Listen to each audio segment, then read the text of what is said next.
মাঝে মধ্যেই ভাত বেশি করে ফেলি। ভাত বেশি করলে তো পান্তা খেতেই হবে। তো আজকে কি দিয়ে পান্তা খাবো তোমাদেরকে সেই রেসিপি সব শেয়ার করব।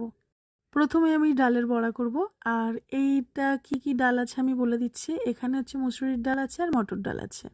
আমি ডালটা অনেকক্ষণ ভিজিয়ে রেখেছিলাম। ভিজিয়ে রাখার পরে আমি ভালোভাবে ধুয়ে মিক্সি গ্রাইন্ডে ভালোভাবে ব্লেন্ড করে নিয়েছি। নেওয়ার পরে কুচনো পেঁয়াজ, কাঁচা লঙ্কা, হলুদ, নুন আর একটু আদা দিয়ে সমস্ত কিছু দিয়ে আমি ডালটা খুব ভালোভাবে মেখে নিয়েছি।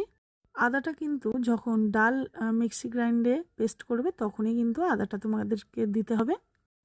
পেস্ট পেঁয়াজ আমি দিইনি, আমি কুচনো পেঁয়াজ দিয়েছি। কুচনো পেঁয়াজ দিলে স্বাদটা বেশি হয় ডালের বড়ার মধ্যে। আর আমাদের বাড়ি যখনই একটু জল ঢালা ভাত থাকে তখনই কিন্তু আলু সিদ্ধ বা আলু ভাজা আর তার সাথে কিন্তু ডালের বড়াটা লাগবেই। তাছাড়াও অনেক দিন পর পান্তা খাচ্ছি, তাই ভাবলাম তোমাদেরকে আমি শেয়ার করব। পান্তা মানে ওই জল ডালা ভাত। এরপরে প্রেসারের মধ্যে আলু সিদ্ধ দিয়েছিলাম। আলু সিদ্ধটা আমি খুব ভালোভাবে এখন মেখে নেব। যেহেতু আমি পান্তাটা খাবো, আমাদের বাড়ি কেউ সেরকম একটা পছন্দ করে না, সবাই বলে ঠান্ডা লেগে যাবে। তো আমি তো ভীষণ ভালোবাসি। তো দেখো আলুটাও আমি খুব লাল লাল করে আমি কিন্তু মেখে নিচ্ছি। এরপরে চলো জল ঢালা ভাতের কাছে আমরা যাই।